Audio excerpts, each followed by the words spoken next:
जय सिया राम। मैं आचार्य राजेश श्री राम जन्मभूमि अयोध्या से। प्रिय दर्शकों, अक्टूबर, नवंबर और दिसंबर ये 3 महीने 2024 के अंतिम 3 महीने बहुत ही खतरनाक हो सकते हैं हमारे लिए। क्यों? क्योंकि शनि 3 अक्टूबर से लेकर के 28 दिसंबर तक राहु के नक्षत्र शतभिखा नक्षत्र पर गोचर करेंगे। शतभिखा नक्षत्र पर शनि का गोचर ज्योतिष में अच्छा नहीं माना जाता। वहीं राहु का शनि के नक्षत्र पर गोचर भी अच्छा नहीं माना जाता है।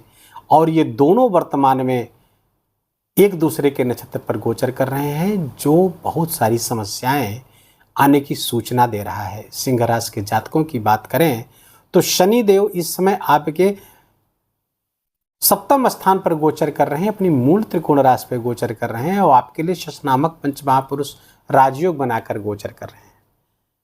लेकिन यहीं पर गोचर करते हुए जब वो शतभिखा नक्षत्र पर जाएंगे और वर्तमान में वक्री भी हैं, चेष्टा बल उनका बढ़ा हुआ है, और राहु के नक्षत्र पर जाएंगे तो राहु के नक्षत्र पर जाते ही शनि जो धैर्य का कारक है, अचानक से उसके स्वभाव में परिवर्तन हो जाएगा।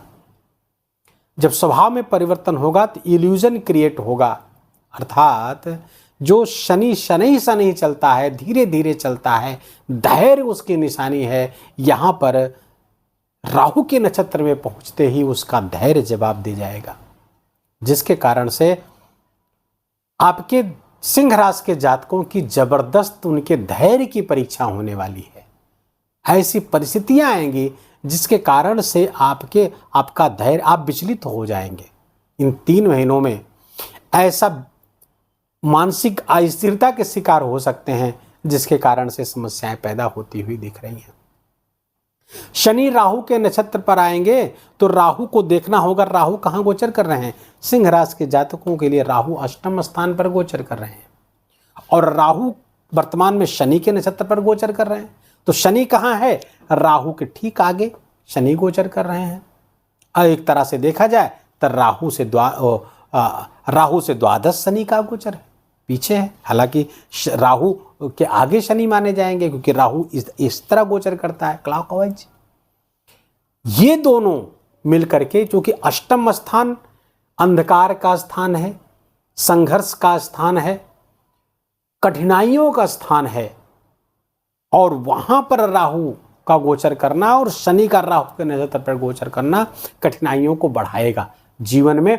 अच्छा, यहां पर ध्यान दें कि शतभिखा नक्षत्र का क्या मतलब हुआ? शत मतलब 100 और विखा मतलब भैषज अर्थात औषधि। 100 प्रकार की औषधि, 100 प्रकार के स्टार्स भी कहे गए हैं ज्योतिष में, जो सिंबल है शतभिखा का। तो शतभिखा नक्षत्र एक तरह से औषधि का नक्षत्र है। अब यहां पर जब शनि जैसा ग्रह आएगा तो फिर तमाम ऐसी औषधियों के बारे में रहस्य उजागर होगा, क्योंकि अष्टम स्थान रहस्य का स्थान है। रहस्य उजागर होगा, जिसके कारण से पता चलेगा कि ऐसी औषधियां हमारे काम की नहीं, हमें स्वास्थ्य नहीं बल्कि हमें रोग दे रही थी। तो ऐसी दवाइयों पर, तमाम दवाइयों पर बैन लगने वाला है। साथ ही साथ कुछ ऐसी दवाइयों की खोज होगी जो हमारे भयंकर रोगों के लिए बहुत राहत प्रदान करने वाली हैं। डॉक्टरों के लिए चिकित्सा करना आसान हो जाएगा उन भयावह बीमारियों का, जिसका इस बीच कुछ ऐसे रिसर्च होंगे, ऐसी खोज सफल होगी। दोनों चीजें होने वाली हैं। शतभिखा नक्षत्र अर्थात राहु का नक्षत्र जो है, बार बार राहु शब्द इस्तेमाल इसलिए कर रहे हैं ताकि शतभिखा और राहु दोनों की एनर्जी को आप समझ पाए। राहु परिवर्तन का कारक है और अप्रत्याशितता का कारक है। शतभिखा नक्षत्र भी ठीक इन्हीं चीजों का है। और फलतः जीवन में, अब चूंकि अष्टम स्थान भी अचानक परिवर्तन का कारक है, और इसमें जीवन में कुछ अचानक परिवर्तन सिंह राशि के जातकों के लिए आएंगे। वो जो सकारात्मक भी हो सकते हैं, जो नकारात्मक भी हो सकते हैं। आपका धैर्य यहाँ पर जवाब दे सकता है, विचलन की स्थिति आ सकती है, लेकिन ध्यान रहे इनकम की पोजीशन को बढ़ाने वाला होगा। इनकम आपकी बढ़ेगी, क्योंकि राहु जो है जहाँ पर राहु बढ़ाने वाला ग्रह है, एम्पलीफायर। जहाँ बैठेगा, जिस राशि में बैठेगा उसके शुभ प्रभावों को बढ़ा देगा। जिस भी राशि पर बैठेगा राहु उसको एम्पलीफाई कर देगा। तो आपके अष्टम स्थान पर राहु बैठा हुआ है, तो अष्टम भाव से चीज़ों को एम्प्लीफाई करेगा, अर्थात आपके ससुराल पक्ष में रोगों का बढ़ जाना, दवाइयों का आगमन अचानक से बढ़ जाना, ये दोनों चीज़ें होती हुई दिख रही हैं।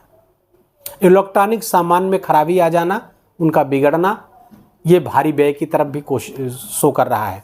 ससुराल से संबंध का बिगड़ना, ये भी इस समय दिख रहा है। अच्छा, अचानक से परिवर्तन से कुछ आर्थिक लाभ होते हुए दिख रहे हैं, कुछ बड़े धन लाभ की तरफ भी ये इशारा कर रहा है ये गोचर। इसलिए इस बीच राहु और शनि का जो आपस में म्यूचुअल ट्रांसफर चल रहा है, आपके करियर में भी और धन में भी कुछ अचानक सकारात्मक परिवर्तन करा सकता है, ट्रांसफर करा सकता है, परिवर्तन करा सकता है, पद में परिवर्तन करा सकता है, स्थान में परिवर्तन करा सकता है, दोनों चीज़ें हो सकती हैं। लेकिन जीवन साथी के साथ कुछ गलतफहमियां भी इस बीच पैदा होगी, क्योंकि राहु शनि के नक्षत्र, अब शनि राहु के नक्षत्र जो कन्फ्यूजन का है, जो गलतफहमी का है, जो भ्रम का है, जो छल और धोखा का भी है। इसलिए यहाँ पर कुछ गलतफहमियां पैदा होंगी कि हमको चीट किया जा रहा है, हमको धोखा दिया जा रहा है, जिसके कारण से संबंध खराब हो सकते हैं।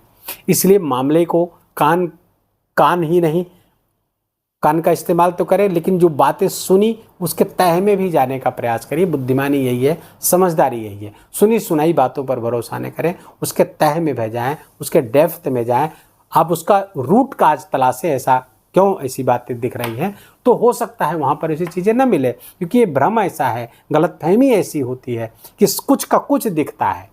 इस बीच ऐसी परिस्थितियों से आप दो चार होंगे सिंह राशि के जातक, तो आपको बहुत सावधान रहने की आवश्यकता है।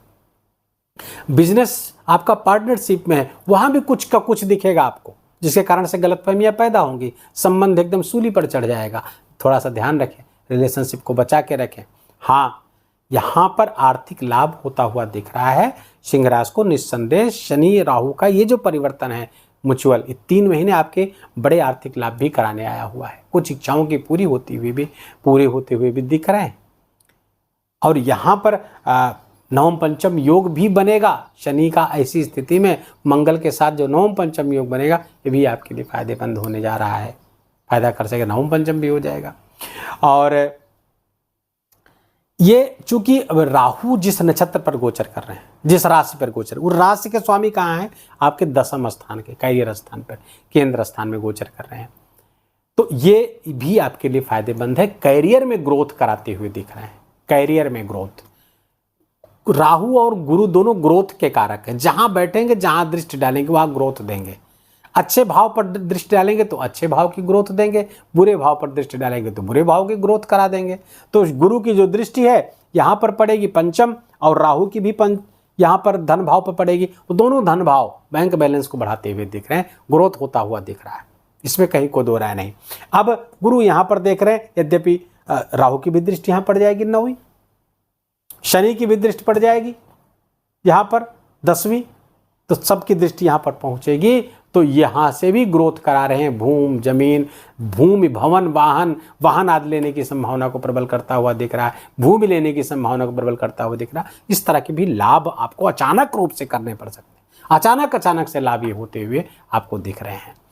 हाँ, लेकिन कुछ विपरीत परिस्थितियों के लिए आपको तैयार रहना हो सकता है कोई तूफान जीवन में आ जाए, क्योंकि राहु शनि पर भरोसा नहीं किया जा सकता। कुछ ऐसी परेशानी आ जाए जो आपका दाम्पत्य जीवन, आपके गृहस्थ जीवन को परेशान कर दे, गंभीर रूप से परेशान कर दे, आपके स्वास्थ्य को परेशान कर दे, आपको गंभीर कोई पेट में समस्या होने की संभावना होती हुई दिख रही। स्पाइन आदि से भी आपको सावधान रहने की आवश्यकता है।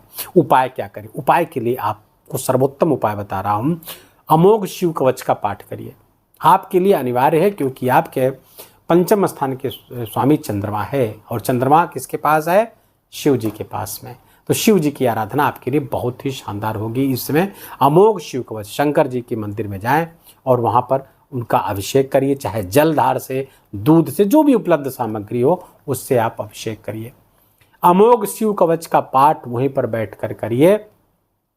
और यदि आपको कोई आर्थिक समस्या सिंह राशि को चल रही है तो नोट कर लीजिए, दारिद्र दहन शिव स्तोत्र शिव मंदिर में बैठ के करिए, सोमवार से प्रारंभ करके। क्या है? दारिद्र दहन शिव स्तोत्र नित्य करिए। बगल का ही कोई छोटा सा मंदिर तलाश लीजिए, और चले जाइए, पाठ करिए पूरे, आज 3 बार कम से कम पाठ करिए, फिर देखिए कैसे आपके दरिद्रता, कैसे आपके आर्थिक संकट दूर होते हैं। और इनके साथ में सिद्ध कुंजिका स्तोत्र का पाठ अनिवार्य है, कम से कम 9 बार या 11 बार, इतना पाठ आपको अवश्य करना है इन दोनों के साथ। तो फिर आप विश्वास मानिए, राहु और शनि का ये गोचर आपको सकारात्मक परिणाम ही देगा, अच्छे परिणाम ही देगा, बुरा परिणाम नहीं दे पाएगा। वीडियो को भी यही विराम देंगे। वीडियो आपको अच्छा लगा, आपके काम का लगा हो, इन्फॉर्मेटिव हो, मेरा बोलना आपका सुनना दोनों सार्थक हुआ हो, तो वीडियो को कृपा करके लाइक करिए, अपनों के साथ शेयर करके पुण्य लाभ लीजिए, और कमेंट में जय सिया राम लिखना बिल्कुल भी मत भूलिए। मेरा विशेष निवेदन, विशेष आग्रह आपसे हाथ जोड़ करके। चैनल पर नए हैं तो इसको सब्सक्राइब कर लीजिए, बेल आइकन की घंटी दबा लीजिए। अपना बहुत बहुत ख्याल रखिए, माता पिता की खूब सेवा करके उनका आशीर्वाद लीजिए। जय जय सिया राम।